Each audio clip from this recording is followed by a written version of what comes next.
ये जन्म प्रवचन करने के लिए नहीं है, ये जन्म सम्मान प्राप्ति के लिए नहीं है, ये जन्म अपने आप को मिटा के प्रियालाल में तन्मय होने के लिए है। कितने ग्रंथ लिखोगे, कितने ग्रंथ, जाके देखो ग्रंथालयों में ट्रक के ट्रक जमा है। एक सूत्र उतार लो तो मंगलमय प्रभु से मिल जाओगे। उसे पचाओ, उसको आचरण में उतारो, उसका साक्षात्कार करो, फिर आप बोलो, फिर बोलो, कोई परेशानी नहीं, क्योंकि आपने स्वाद ले लिया। आपने ना उस बात का स्वाद लिया, ना उस सूत्र का स्वाद लिया, ना उस रंग में डूबे और बोलना शुरू कर दिया। कुछ सिद्धांत पता नहीं परमार्थ का, कोई वस्तु का बोध नहीं है, और हम ज्ञानी विज्ञानी बन करके प्रवचन आदि या एक दूसरे को दिखाना कि मैं बहुत शास्त्र का। क्या फायदा आपके शास्त्र ज्ञान से? बिल्कुल चिंता नहीं करनी, और भजनी हो, निरंतर भजन परायण रहो, निश्चिंत होकर के सब भावों से सब समय केवल प्रभु का भजन। श्री जी की कृपा से अपने स्वभाव का परिवर्तन अत्यंत आवश्यक है। आपका स्वभाव प्रपंच विहीन जब तक नहीं होगा तब तक आप श्यामा श्याम के अनुराग रस में नहीं डूबेंगे। आप ऐसा स्वभाव बनाइए कि यदि एक कमरे में आपको बहुत काल तक अकेला रहना पड़े, ना किसी से मिलना, ना किसी को देखना, ना बोलना, तो आप रह सकें। इतना एकांत प्रिय स्वभाव बनाइए। जब तक विविक्त देश सेवित्वम ये भावना सुदृढ़ नहीं होती तब तक भजन एक तार नहीं चलता। हमारा उद्देश्य अपने आपे को मिटा करके तन्मयता प्राप्त करना है श्री श्यामा श्याम में। आप अपना स्वभाव बनाइए। समस्त दिनचर्या का एक ही फल है कि आप अंतर्मुख होकर के प्रतिपल देखते रहें कि अंतःकरण श्री श्यामा श्याम के नाम रूप लीला धाम में तन्मय है कि नहीं। यदि नहीं है तो कहां है, जहां है वहां क्यों है। आप अपने अंदर प्रश्न उठाइए। यदि वो कहीं प्रपंचाशक्ति के कारण है तो विवेक के द्वारा उसका नाश कीजिए। बहुत स्वभाव आपका गंभीर होना चाहिए, एकांत प्रिय होना चाहिए, अरतिर जन संसदी, लोक व्यवहार शून्य होना चाहिए। आपसे अगर पूछा जाए कि आपको क्या रुचि है तो आपके अंदर यही आना चाहिए, मैं किसी से मिलूं ना, कोई मुझे देखे ना, मैं किसी को देखूं ना, एकांत में निरंतर अपने श्यामा श्याम को रिझाऊं, ऐसी आकांक्षा है। देखो क्या ऐसी आकांक्षा है। छुपी हुई ये जो अविद्याजनित वृत्ति है कि मेरा नाम हो जाए, मैं श्रेष्ठ हूं, इसको मिटा दीजिए। आपको कोई जाने ना, आपको कोई पहचाने ना, ये बहुत बड़ी कृपा होगी कि आपको किसी भी गुण से कोई जाने ना। अगर कोई जाने तो इतना ही जाने ये श्यामा श्याम का है, बस। आप अपने आप को गुप्त कीजिए। वो प्रकाशित करना चाहे जिनके हम हैं तो आप छुप नहीं सकते, वो यंत्रवत आपसे वैसा करा लेंगे, लेकिन आप कहीं करने में ना हो। आप कहीं यश की प्राप्ति की आकांक्षा से ना हो। आप कहीं बोलने की वासना से ना हो कि मैं बोलना सीखूं या बोल लेता हूं। बोले तो मरे। जब तक जितेंद्री नहीं हो, भगवत साक्षात्कार नहीं है, तब तक प्रवचन की वासना निकाल दो, नहीं नष्ट हो जाओगे। ये बहुत घातक वस्तु है प्रवचन करना, बहुत घातक। साधक को सीधा नष्ट करने के लिए ये माया का अमोघ बाण है, जिसमें वो भ्रष्ट हो जाता है साधक, परमार्थ विहीन हो जाता है, कोरा पाखंड राज्य छा जाता है हृदय में। यंत्रवत बनो, यंत्रवत। जैसे चाहो वैसे वर्ताव करो। मेरे प्रीतम, मेरा तन मन प्राण सब आपको समर्पित है। पूर्ण अयोग्य हूं, कहीं कोई योग्यता नहीं। हे मेरे प्रभु, जैसा चाहो आप इसके हृदय में बैठ के करा लो। मेरे में बिल्कुल किंचन मात्र सामर्थ्य नहीं। जब तक भगवत बोध नहीं होता तब तक अहम का राज्य रहता है। जब तक अहम का राज्य रहता है तब तक कोई न कोई वासना हमें समाज कल्याण की भावना से फंसाती रहती है। अर्तिर जन संसदी, हमें भीड़ भाड़ संसार इससे वैराग्य हो, प्रेमी उपासक हो। भगवद यश अपने इष्ट का हो रहा है, गंभीर भाव से सुन लिया, ऐसा मान करके मानो एकदम एकांत में बैठा हो, हजारों की भीड़ में लेकिन एकदम एकांत बैठे, केवल अपने प्रीतम से मतलब ग्रीवा झुकाई और सत्संग का मनन करते हुए चले गए, एकांत में गए, अपनी दिनचर्या में लग गए, किसी से कोई तात्पर्य नहीं। तब आप हमारे भगवत मार्ग के रस का अनुभव कर पाएंगे। ये द्वंद्वातीत, गुणातीत, कालातीत भगवत अनुराग रस उसी के हृदय में प्रकट होता है, जो बिल्कुल मिटा देता है, अपने आप को मिटा देता है। महापुरुषों को देखा है, भर नेत्र दृष्टि उठाने के लिए भी वो राजी नहीं है। आश्चर्य है, कितने से संतों को देखा, बस ग्रीवा झुकी, बात भी कर रहे हैं तो ऐसे ही कर रहे हैं, नेत्र बचा के बात कर रहे हैं, कहीं कोई हमारे नेत्र रूपी कैमरे में ना जाए, क्योंकि यहां श्यामा श्याम की झांकी बसानी है। किसी से हंस के बात नहीं की। हमने देखा महापुरुषों को, कहीं किसी से प्रियता ना हो जाए, कहीं कोई अपना ना लगने लगे, तभी हम इस माया प्रपंच पर विजय प्राप्त करते हैं, तभी हम सच्चिदानंद प्रभु के अनन्य होते हैं। ये रंग अनन्य हृदय में आता है, अन्य ना। अन्य को हम बढ़ावा दे रहे हैं और रस की प्राप्ति चाह रहे हैं, कैसे हो सकता है? अनन्य, अन्य ना। हमारा आश्रयदाता, हमारा आनंद का विषय, हमारा प्रीतम, हमारा परिवार, हमारा सब कुछ में प्रीतम है, श्याम सुंदर है, प्यारी जी है, दूसरा नहीं। इसको अंदर से समझिए, अंदर से इसको बैठा लिए। रोज का रोज समय नष्ट होता चला जा रहा है। हम समझ रहे हैं कि हमारा समय ठीक कट रहा है, तब तुम्हारा समय ठीक कटेगा जब कोई दूसरा तुम्हारे समय में ना हो, केवल आप, आपके प्रीतम। बस आपका पाठ हो तो आप और आपके प्रीतम, आपका जप हो तो आप और आपके प्रीतम, आपकी ठाकुर सेवा हो तो आप और आपके प्रीतम। फिर सेवा का रंग आएगा कि आप भी खो जाएंगे, केवल प्रीतम। अपनी उस सुधि ना रही, एक रहे हो नंदलाल। यह है मार्ग। इस मार्ग में वही विमुख हो जाता है जो दूसरी कर डारी, कहे हरिदास ते जीव विमुख भय जी दूसरी कर डारी, दूसरा कोई नहीं। यह हृदय में बैठालने का विषय, बैठा लिए। ये भी वासना मत आने दीजिए कि कोई आपको जाने कि आप साधन भजन करते हैं। ये सूक्ष्म विषय कह रहा हूं। हृदय में साधक की ये बात रहती है कि मैं जो एकांतिक साधना करता हूं, मैं बहुत संयमी हूं, मैं बहुत शुद्ध साधक हूं, श्रेष्ठ साधक हूं। ये वासना बाहर प्रकाशित होने के लिए अंदर प्रेरणा करती है कि सामने वाला समझे, चार लोग समझे बहुत त्यागी साधक है। जहां कहीं ऐसी भावना आने लगे तो उसके विपरीत करना। यदि कहीं ये बात आती है कि देखो मैं ये त्याग करता हूं, तो तत्काल उस त्याग बाहरी को नष्ट कर दो। नहीं, जिसे आपको लगता है मैं ये नहीं, तो आवश्यक नहीं है। आप किसी भी विषय को लेकर के यदि कोई घमंड आ रहा है, कोई अहंकार आ रहा है, उसे मिटा दो, रखो मत। नहीं तो आगे आप बढ़ नहीं पाओगे, इस अभिमान में नहीं आ पाओगे हमारे माई श्यामा जी को राज। ये आंतरिक सूक्ष्म विषय में डूबिए। बहुत हम सुनते हैं, बहुत बोलते हैं, लेकिन हम अपने आचरण में उस भक्ति के रंग को नहीं चढ़ा पा रहे हैं। बहुत गंभीर, हर समय उदासीन, एक पागल जैसी स्थिति। जैसे एक पागल आदमी जिस विषय में पागल होता है, बस उसके एक वही सिरी, वही चलता है। हमारे बस वही चलना चाहिए, तब हम रंग में आएंगे।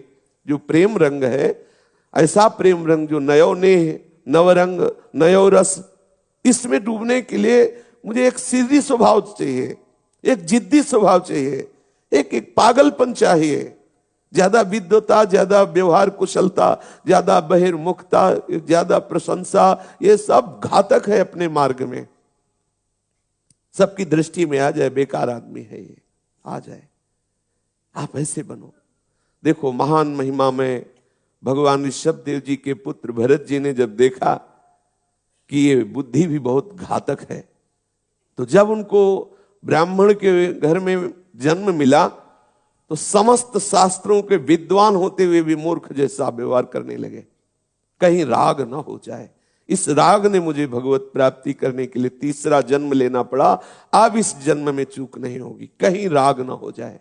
परिवार से, माता पिता से, खान पान से, व्यवहार से एकदम उदासीन, जो प्रारब्धवशात रूखा सूखा जैसा बच्चा मिल जाता ऐसे निरपेक्ष होकर के शरीर पोषण के लिए शरीर का प्रारब्ध जैसा भोगा गया उसको डाल लिया, निरपेक्ष होकर के। साहब को यही लगता पागल है। अगर वो रहुगण से बात न करते तो कोई न जान पाता कि किस कोटि के महापुरुष हैं। रहुगण पर कृपा की वो बोल पड़े तो पता चला कि कूद पड़ा पालकी से रहुगण की, अरे ऐसी अद्भुत स्थिति को प्राप्त महापुरुष नहीं, बोले ही नहीं थे। जब बोले तो हृदय की ग्रंथि खोले, नहीं तो मौन निरंतर भजनानंद में डूब। और वो बोलना अपने अहम से नहीं, प्रभु की प्रेरणा से, अपने अहम से नहीं, प्रभु की प्रेरणा। अहम से बोलने की बात है तो चुपचाप शांत गंभीर हो जाओ। जो आता है उसको भी छुपा लो। जो अपने को ज्ञान प्रभु ने दिया है वो मायामल का नाश करने के लिए दिया है, बाहर प्रकाशित करने के लिए नहीं। बाहर वो प्रकाशित करेंगे, आप तो अंदर का जो मल जमा हुआ है, वासना, कामना, इच्छा, द्वेष, इसको मिटाओ। अगर इसको नहीं मिटाओगे तो बाहर फंस जाओगे प्रपंच में। जहां आप अपने किसी सद्गुण को प्रकाशित करेंगे तो आप फंस जाओगे। रेशम का कीड़ा यदि रेशम का धागा ना देता होता तो उसकी दुर्गति ना होती। उबाल आ जाता है उसको कड़ा में डाल करके, क्योंकि वो रेशम का ऐसा धागा प्रकट करता है जो लोगों को बहुत प्रिय है। अब उसको कैसे निकाले तो उसको उबाला जाता है, कीड़ा जल करके मर करके नष्ट हो जाता है और रेशम निकल आता है। कोई भी सद्गुण जो आपके अंदर है उसे केवल भगवत प्रीता के कार्य में लाओ। हमारा अंतःकरण प्रभु के प्रेम में डूबे, इसलिए वो सद्गुण मिला हुआ है। यदि बाहर नाम के लिए, यश के लिए, प्रशंसा के लिए, प्रणाम नमस्कार के लिए प्रयोग किया तो दुर्गति हो जाएगी, फंस जाओगे, फंस जाओगे। ये बहुत सूक्ष्म विषय है। ये जन्म प्रवचन करने के लिए नहीं है, ये जन्म सम्मान प्राप्ति के लिए नहीं है, ये जन्म अपने आप को मिटा के प्रियालाल में तन्मय होने के लिए है, केवल तन्मय। क्या करोगे? कितना प्रवचन करोगे? बहुत हो रहा है। कितना प्रवचन हो रहा है? प्रवचन ही तो हो रहा है। क्या हो रहा है? कैसे आचरण बन रहे हैं? क्या उद्देश्य बन रहा है? विचार करके देखिए। कितने ग्रंथ लिखोगे? कितने ग्रंथ? जाके देखो ग्रंथालयों में ट्रक के ट्रक जमा है। एक सूत्र उतार लो तो मंगलमय प्रभु से मिल जाओगे। रोज सुनते हैं भगवान नाम महिमा, कितना जप करते हैं, कितनी देर टिकते हैं नाम में। ये सब वासनाएं छोड़ो। ग्रंथ लिखने की वासनाएं, रचना की वासनाएं, सम्मान की वासनाएं, लोक व्यवहार, ये सब क्या? एक बार प्रीतम के रूप में डूब जाओ, एक बार प्रीतम की लीला में डूब जाओ, एक बार प्रीतम के नाम में डूब जाओ कि सुध न रहे। घंटों निकल गए। हमें तो ऐसी स्थिति प्राप्त करनी है, निशिदेव से जानत नाहि सजनी, एक रस भींजी रहे। कब रात गई, कब दिन गई, पता नहीं। कुछ रात दिवस का बड़े बड़े महापुरुषों ने इस रस को प्राप्त किया है। श्री भाई जी महाराज को कई कई घंटे हो जाते, सुध न रहती। कौन सा उन्होंने बाहरी वैराग्य धारण किया? कौन से उन्होंने बाहरी ऐसी क्रियाएं की जो उस स्थिति में पहुंच गए? उन्होंने स्वयं अपना अनुभव लिखा है। एकमात्र नाम, निरंतर नाम रटन। ये जो आप भक्ति सूत्र सुन रहे, इसकी व्याख्या उन्होंने कैद में की, जेल में की। नाम, निरंतर नाम रटन। डूब गए नाम में। आने लगा भक्ति का एक से एक रत्न, एक से एक सूत्र आने लगे। प्रभु की दिव्य रूप झांकियां आने लगी, दिव्य लीलाएं स्फुरित होने लगी। ऐसे महापुरुष हुए वीतराग परमहंस श्री राधा बाबा, उनके चरणों का आश्रय लेकर के उस रस को प्राप्त हुए। विचार करो, एक गृहस्थ वेश में, गृहस्थ धर्म में स्थित पूज्य भाई जी महाराज एक वीतराग परमहंस पूर्ण जीवन उनके चरणों में अर्पित कर देता है और उनको गुरु मान करके आजीवन, जहां भाई जी का अंतिम संस्कार हुआ शरीर का, वहीं टीन छवा के पूरा जीवन व्यतीत कर दिया राधा बाबा ने। क्या बात है! ये है भगवत चरणारविंद की निष्ठा। अत्यंत दैन्य, अत्यंत भगवत भक्ति के रस में डूबे हुए दिखाई दे रहे हैं, साधारण व्यक्ति जैसे। प्रभु उनसे कार्य करा रहे हैं। भाई जी विकल होकर के पूज्य श्री जयदयाल जी को पत्र में लिखते कि मुझसे संपादन कार्य बिल्कुल नहीं हो रहा, बस हृदय मांग रहा है कि मैं एकांत बैठ करके डूबूं। वो कहते नहीं, प्रभु की आज्ञा है, ये प्रभु की इच्छा है, आप संपादन कार्य करो, वो स्वयं आपसे करा लेंगे। कलम ऐसे उठाते 20-20 घंटे ऐसे ही कलम खुली रहती हो, आप खो गए। ये रस है, ये है जीवन की उन्नति, ये है जीवन का लाभ, ये है लक्ष्य की प्राप्ति। भटको मत, अभी अंतर में कहीं प्रवेश नहीं हुआ, प्रवचन की वासना जागृत हो जाएगी, नष्ट हो जाओगे। कुछ नहीं है। जब तक गौर श्याम चरणारविंद बिना प्रयास के नृत्य करते हुए हृदय में ना दिखाई दे, किसी बात में राजी मत होना, धोखा हो जाएगा। ये माया की चाल है, कोई ना कोई पासा फेंकेगी, आप भ्रष्ट हो जाओगे। बिल्कुल नहीं, शांत गंभीर होकर के जो तुम्हें याद आया है शास्त्रों के सूत्र, उनको जीवन में उतारो, दूसरों को सुनाओ मत। दूसरे सब ज्ञानी हैं, सब पंडित हैं, किसी से पूछ लो संसार क्या है, वो बता देगा नासवान है। उद्देश्य क्या है, भजन बता देगा। कर्ता कितना है, प्रपंच का चिंतन, सब बता देंगे, सबको पता है। देखा है, वो सब जला के आ रहे हैं, लौट के बीड़ी सिगरेट पीते चले आ रहे हैं, बोले भाई रो मत, एक दिन सबको जाना है। और कर क्या रहे हैं, व्यसन में फंसे, कह रहे रो मत। बड़ा विचित्र भगवान का माया जाल। इसलिए प्यारे, आप साधक हो, आप उपासक हो, आप भगवत कृपा पात्र हो, आपको जो सत्संग में सूत्र मिले, शास्त्रों में सूत्र मिले, उनको पहले हजम करो, पचाओ, बमन मत कर दो। आज सत्संग में सुना, ये बहुत अच्छी बात रही हो, बताया, हंसी गई बात। अगर उसे रोके रहते तो हृदय में हलचल पैदा कर देती वो बात, और आपके हृदय को उस वस्तु तक पहुंचाने की वो कार्य करती। गुप्त रहो, चुप रहो। जो सूत्र मिले शास्त्र में, सत्संग में, संतों से, किसी से कहो भी मत कि आज सत्संग में बड़े जोर की ये बात मिली। ये बात मिली नहीं, उसे पहले बैठा लो, उसे पचाओ, उसको आचरण में उतारो, उसका साक्षात्कार करो, फिर आप बोलो, फिर बोलो, कोई परेशानी नहीं। क्योंकि आपने स्वाद ले लिया, आपने ना उस बात का स्वाद लिया, ना उस सूत्र का स्वाद लिया, ना उस रंग में डूबे और बोलना शुरू कर दिया, आप एक दूसरे से बताना शुरू कर दिया। ठीक नहीं। ये जो बोधयंता परस्परम है, ये भगवत लीलाओं का है, सूत्रों का नहीं। चुपचाप अंदर अपने जो सूत्र मिले गुरु से, शास्त्र से, संत से, वो गुप्त हो जाओ, हृदय में उतारो। प्रसंग वशात कोई निकल रहा है शब्द, तो ये न समझ में आवे कि ये आपकी अनुभूति है, ये आपने पकड़ा है, ये कोई जान न पावे। प्रसंग वशात निकलता चला जा रहा है, जो पकड़ ले। आप अपने को उस सूत्र को जो पकड़ा है, वो ये साबित ना होने पावे कि ये सूत्र हमें बहुत अच्छा लगा, ये हमने अपने जीवन में धारण किया। जब तक उस सूत्र का साक्षात्कार ना हो जाए, तभी आगे बढ़ोगे। कुछ सिद्धांत पता नहीं परमार्थ का, कोई वस्तु का बोध नहीं है, और हम ज्ञानी विज्ञानी बन करके प्रवचन आदि या एक दूसरे को दिखाना कि मैं बहुत शास्त्र का। क्या फायदा आपके शास्त्र ज्ञान से?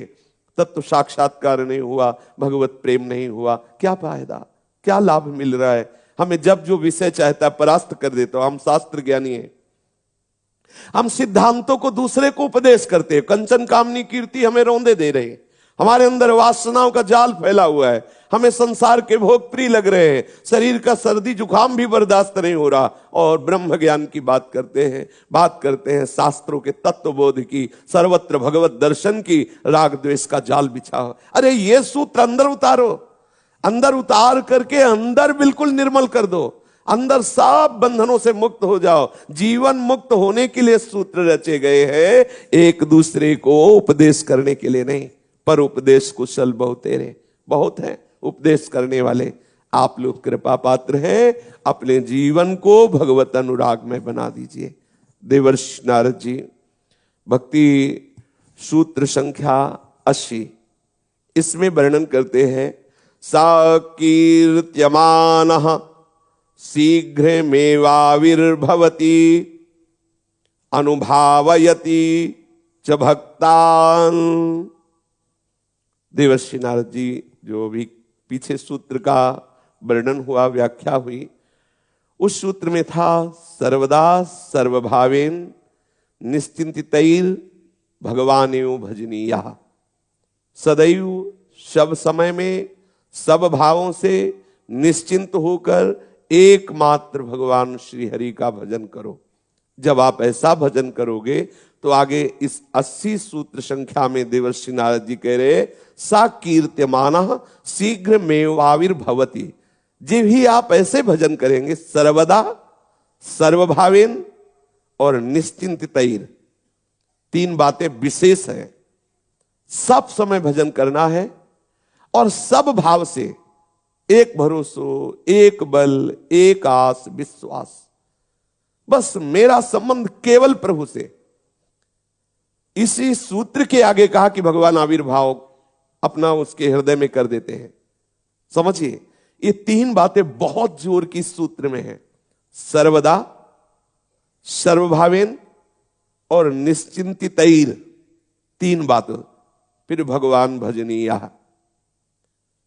सर्वदा, सब समय, तभी आविर्भाव होगा भगवान का। अगले सूत्र में कह दिया, सा कीर्त्यमाना शीघ्र मेवाविर्भवति। शीघ्र भगवान आपके हृदय में अवतार ले लेंगे, प्रकट हो जाएंगे, अवतरित हो जाएंगे। अभी तो सर्वांतर्यामी रूप से हैं सबके हृदय में। फिर भगवान संपूर्ण वासना, कामना, माया के जाल को हटा के प्रकाशित हो जाएंगे। भय प्रकट कृपाला दीन दयाला, वो दीनों पर दया करने वाले हृदय में प्रकाश। शीघ्र आविर्भवती, बहुत जल्दी भगवत साक्षात्कार हो जाएगा।